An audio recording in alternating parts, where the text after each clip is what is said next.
माता चंद्रघंटा का तीसरा स्वरूप, जिसे हम माँ भगवती का असल स्वरूप यह है कि 10 हाथ वाली यह माता है। और चित्रघंटा माता का कैसे पूजन करेंगे, कैसे अर्चन करोगे और क्या यह माता से प्राप्ति होती है, यह हर चीज़ों की हम चर्चा आज करेंगे। पहले माता अंबिका को वंदन करें। सर्वमांगल्य मांगल्ये शिवे सर्वार्थ साधिके शरण्ये त्र्यंबके गौरी नारायणी नमोस्तुते। माता नारायणी को वंदन करके और हम जानते हैं कि माँ चित्रघंटा का क्या स्वरूप है। या देवी सर्वभूतेषु माँ चित्रघंटा स्वरूपेण संस्थिता। नमस्तस्यै नमस्तस्यै नमस्तस्यै नमो नमः। माता चित्रघंटा के चरणों में वंदन करके और शुरू करते हैं हम आज का माँ भगवती का आराधन। किस तरह से आप इसकी आराधना करेंगे। माता चित्रघंटा जो है वह वास्तविक रूप से मित्रों इन्हें चंद्रघंटा भी कहा जाता है। चंद्रघंटा माता जो है वह हमारे मणिपुर चक्र में स्थित है। यह इनका संपूर्ण रूप कहा जाता है, जो अलौकिक रूप है। अलौकिक रूप है, स्वर्ण कलर का इनका रंग है और खास तौर पर इनकी एक सुगंध इनके अंदर से आती है। तो इसका अर्थ क्या? इसका अर्थ होता है कि माँ भगवती जो है वह वास्तव में 10 हाथ वाली है। कहा जाता है कि 10 विध लक्ष्मी प्राप्ति होती है। 10 विध, 10 हाथ से वह काम करती है, संपूर्ण काम करने वाली है। धर्म अर्थ काम मोक्ष तो हमें प्राप्त ही होता है, लेकिन हमारे अन्य जो कार्य है उनकी भी प्राप्ति हमें माँ भगवती की आराधना से होती है। और हमारे जो मूलाधार चक्र से यात्रा शुरू हुई थी वह यात्रा मणिपुर चक्र तक पहुंच चुकी है। और मणिपुर चक्र जो होता है तो दर्शक मित्रों हमारे ज्ञान का जो विकास है, यानी जो हमारा पावर है, वह पावर का एक इम्प्रेशन बनता है। पावर हमारा बढ़ता है, एक्सप्रेशन होता है, पावर दिखता है। तो पावर कैसे दिखता है? तो माता भगवती की एक आवाज आती है, घंटार्णव होता है। इनका नाम है कि चंद्रघंटा। एक चंद्रमा भी बना है उनके मस्तक पर और एक घंटार्णव होता है, यानी घंट बजता है, आवाज आती है, जो एक विचित्र आवाज है। आवाज कैसी है कि जो आवाज शत्रुओं को, दुश्मनों को दूर भगाने के लिए पर्याप्त है। यानी जब माँ भगवती की आराधना जो करते हैं उनके इर्द गिर्द जो 6 शत्रु आपके हैं वो आपके पास नहीं आ सकते। तो जैसे 6 शत्रु में है क्रोध है, लोभ है, मोह है, मत्सर है, और ये जो हमारे पास शत्रु हैं, इन शत्रुओं को दूर करने की ही कृपा माँ चित्रघंटा करती है। मित्रों जब शैल था, पत्थर था, जब पत्थर दिल था, पत्थर में जब ब्रह्मचारिणी का स्वरूप आया तो माँ भगवती का एक अलग स्वरूप आया, जो तपस्या करके अपनी सिद्धि को प्राप्त किया। वो सिद्धि जब माँ भगवती के पास आती है तो क्या होता है कि वही उनकी स्थिति जो है एक घंटार्णव बनता है। घंटार्णव होता है यानी एक प्रकार की आवाज आती है, एक प्रकार की सुगंधी प्रसरित होती है समाज में।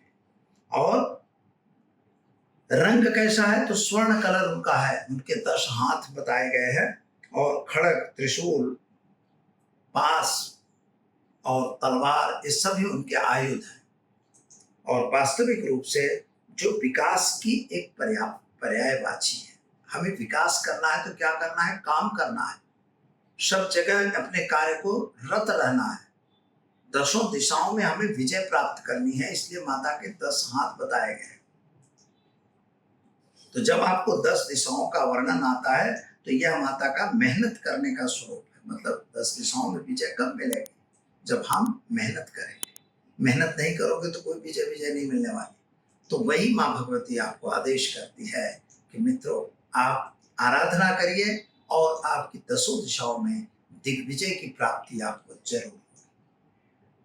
और माता भगवती मणिपुर चक्र में है, शुक्र ग्रह की ये प्रणेता है। आप जानते हो जिस तरह से शुक्र मतलब हुआ ऐश्वर्य, जब ग्रहों की स्थिति में बात करते हैं तो शुक्र ग्रह है। जैसे माँ शैलपुत्री जो है वह वो माता भगवती जो है वह वास्तविक रूप से चंद्रमा का प्रतीक है। चंद्रमा का मतलब ध्यान नहीं था, ध्यान उनका कमजोर था, तो उसी ध्यान को जागृत करने जरूरी था। और यह जो चित्रघंटा माता हुई तो इनका ध्यान तो व्यवस्थित हो गया और जागृत भी हो गई। अब हमें क्या स्थिति आ गई? ऐश्वर्य, पैसा, दक्षिणा, हमारे पास पैसा भी होना चाहिए। तो जब माँ चित्रघंटा की आप आराधना करते हो तो आपके व्यापार में वृद्धि होगी। जब आप मेहनत करोगे तो आपके व्यापार में वृद्धि होगी, आपके कार्यों में सफलता मिलेगी, आप नए नए कार्यों में आगे बढ़ सकोगे।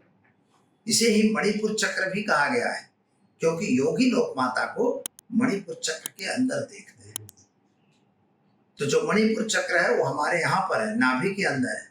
जो मणिपुर चक्र खुलने के बाद आप जानते हो कि हमें चारों तरफ का ज्ञान प्राप्त हो जाता है, हमारे पास एक नया विकास तैयार होता है। तो मित्रों, काम को कर्म प्रधान विश्व कर राखा, को कर कर्म बढ़ावे शाखा, यह माता चित्रघंटा का जो स्वरूप है यह कर्म प्रधान स्वरूप है। हमें कार्य कैसे करना और क्या करना इसकी माहिती देता है। अब मान लीजिए आपके पास नौकरी नहीं है, व्यापार नहीं है, व्यापार में हानि हो रही है, व्यापार आगे नहीं बढ़ रहा है, ऐसी कोई स्थिति है तो आपको मेहनत तो करनी है। माता कहती है आपको मेहनत करना है, लेकिन यहीं पर अगर आप माता चित्रघंटा की आराधना करते हैं तो आपको निश्चित आपके व्यापार में, आपके नौकरी में, आपके काम में सफलता मिलेगी। माता भगवती की जो आराधना करोगे मित्रों तो वह सिंह पर सवार है। सिंह भी धर्म का प्रतीक है। जो भी मेहनत करोगे वो धर्म के रूप में करोगे। ऐसा नहीं कि अधर्म करके हम पैसा कमा लेंगे। अधर्म का प्रतीक यहाँ नहीं है, अधर्म बिल्कुल नहीं। धर्म के प्रतीक को सिंह का असवारी उनको मिली हुई है।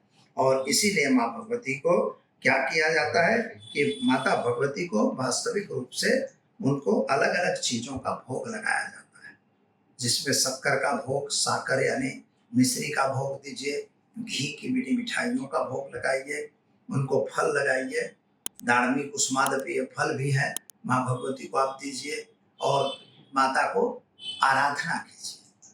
माँ की आराधना कैसे करनी है?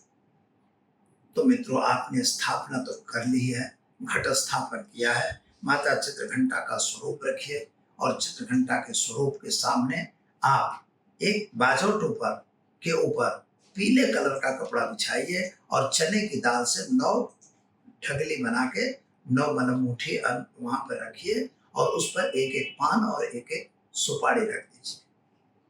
उस पर 2-2 इलायची और 2-2 लौंग जरूर रखिएगा और एक एक मिठाई पीले कलर की रखना है। और फल भी एक फल इनफ हो गया, रख दीजिए। और माँ भगवती के मंत्रों का जाप करना है पीले रंग के आसन पर बैठ के। बस ओम ऐं ह्रीं क्लीं चंद्रघंटा देव्यै नमः। नॉर्मल मंत्र है, ओम ऐं ह्रीं क्लीं चंद्रघंटा देव्यै नमः।